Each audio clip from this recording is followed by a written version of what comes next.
ഹിസ്കിയാവിന് മരിക്കത്തക്ക ഒരു രോഗം പിടിച്ചു.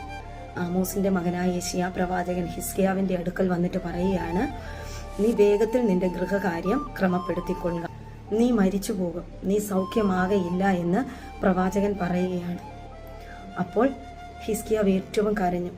ഹിസ്കിയാവ് മുഖം ചുവരോട് ചേർത്തിട്ട് ഇങ്ങനെ പറഞ്ഞു, അയ്യോ യഹോവേ, ഞാൻ നിന്റെ സന്നിധിയിൽ വിശ്വസ്തനും ഏകാഗ്ര ഹൃദയത്തോടെ നടന്നതും നീ ഒന്ന് ഓർക്കണമേ എന്ന്. നമുക്ക് എത്ര പേർക്ക് അങ്ങനെ പറയാൻ കഴിയും?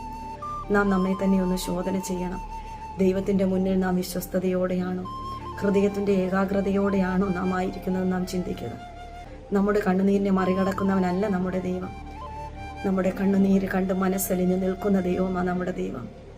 കർത്താവ് മനസ്സലിഞ്ഞു. പ്രവാചകൻ പറയാണ്, നിന്റെ 15 സംവത്സരം നിന്റെ ആയുസ്സിനോട് ഞാൻ കൂട്ടിത്തരുകയാണെന്ന്. ദൈവസന്നിധിയിൽ നാം വിശ്വസ്തയോടെ ഏകാഗ്ര ഹൃദയത്തോടെ ജീവിപ്പാൻ നമ്മെ ഓരോരുത്തരെയും ദൈവം സഹായിക്കുമാറാകട്ടെ.